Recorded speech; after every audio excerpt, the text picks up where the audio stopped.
see throw enough shots to make it work. Well, Tyson Fury jumped Deontay Wilder. He flipped the whole script on him, and he went from going away from his punch and trying to box him and counter to being the big dog, being the bully. So he didn't give Deontay Wilder a chance, and then Deontay Wilder started getting dropped. He started getting hurt. So throwing punches was out of the window. He was trying to defend himself. Yes, you're right. He's got to flip the script now, Deontay Wilder. He's got to use that extra mass, that extra skill that he's learned, these different nuances that he's learned from Malik Scott to press Tyson Fury back similarly to what he did in that first fight. Look, the hardest thing to do as a professional fighter, 2 world champions and Hall of Famers here, stand right in front of a man and make him miss. And I tell you what, Tyson Fury, Deontay Wilder was one of the most accurate punchers in front of a man and make him miss. And yet in the first 3 rounds of their first fight, he was 1 for 21, 2 for 20, 1 for 21 in jabs. Fury made him miss all night long. But as you know, Lennox, you said, I thought the key thing in that second fight, Lennox Lewis said, if Deontay doesn't jab, Tyson will jab. And then it's all Tyson from there. Yeah, he's got a jab. The jab is a main weapon, especially for heavyweights. And for Tyson Fury and Deontay, you know, it depends on who wins the war of the jab. Whoever wins the war of the jab can get other punches through, get other combinations through. So the jab is the key weapon. As far as Tyson Fury making him miss, that's what he does. He makes him miss. Hit a guy that moves so well as Tyson Fury. Deontay, you said he's an accurate puncher. Well, accurate punches hit targets that are still. Yeah.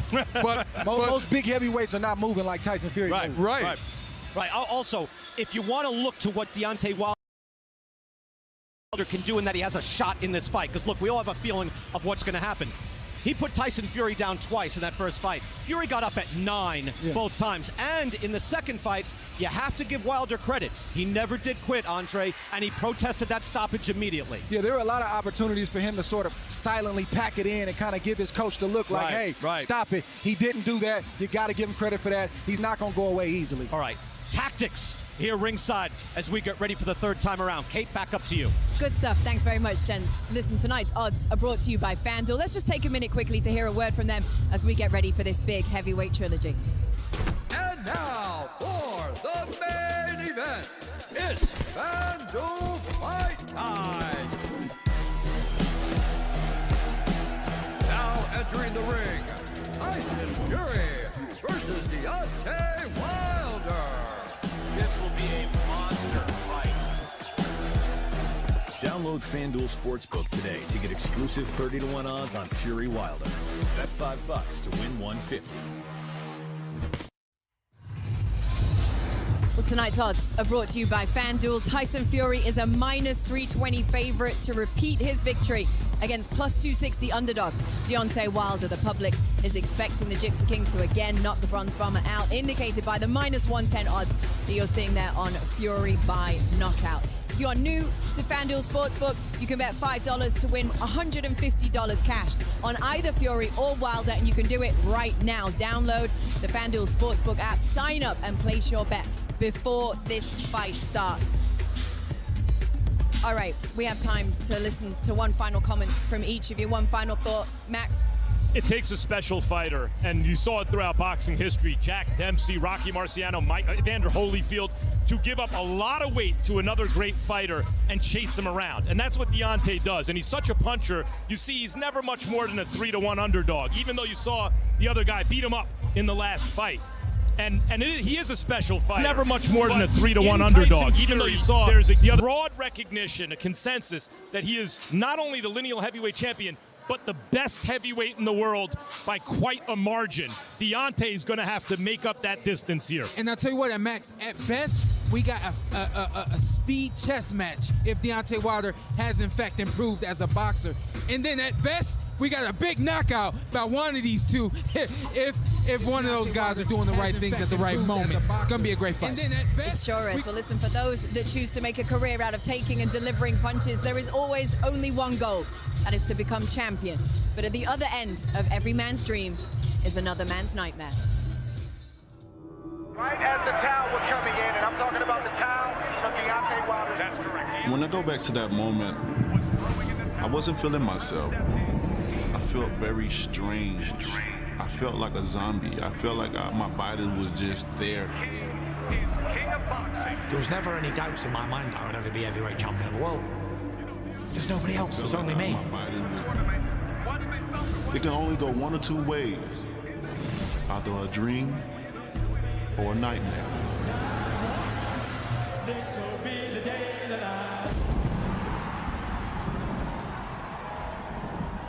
Ain't this what they've been waiting for? I remember the excitement, and I remember the long journey to it. He said I couldn't do it, and I did it.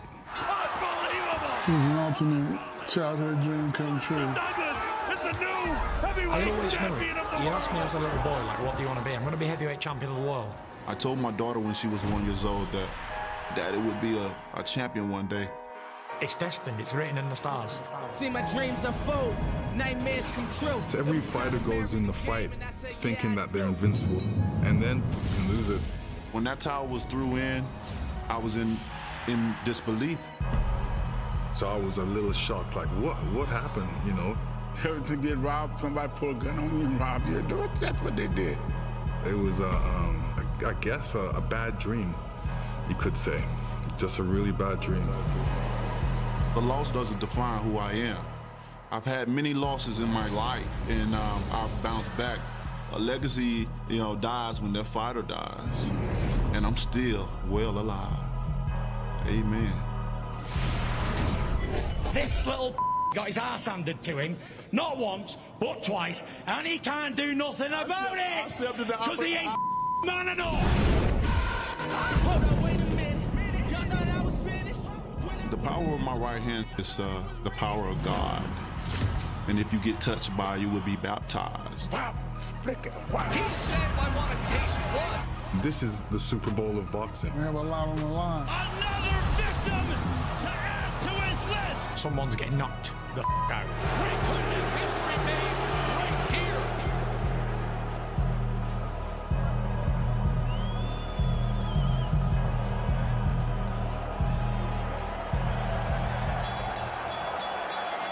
Ladies and gentlemen, before we bring out our fighters for the main event of the evening, we ask you at this time to rise for the singing of the national anthems. We begin with the national anthem of Great Britain. Please welcome to the microphone British actor, singer, writer, and recording artist, Danny Walton. Good evening, Las Vegas. And to all our British friends watching at home on TV, we miss you. This is for the Gypsy King.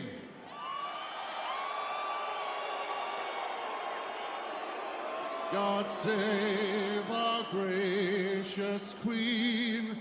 Long live our noble Queen. God save the Queen. Send her victorious, happy and glorious, long to reign us. God save the Queen. For Tyson Fury.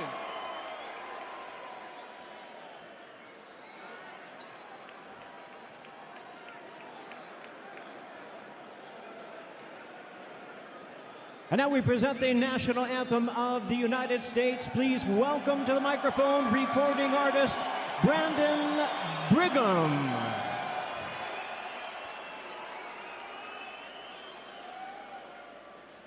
Oh, say, can you see by the dawn's early light what so proudly we have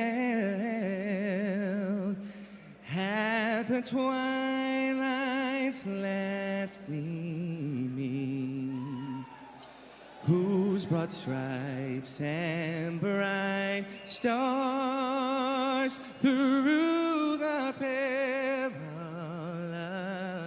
fight, o'er the ramparts we watched, were so gallantly streaming. Yeah.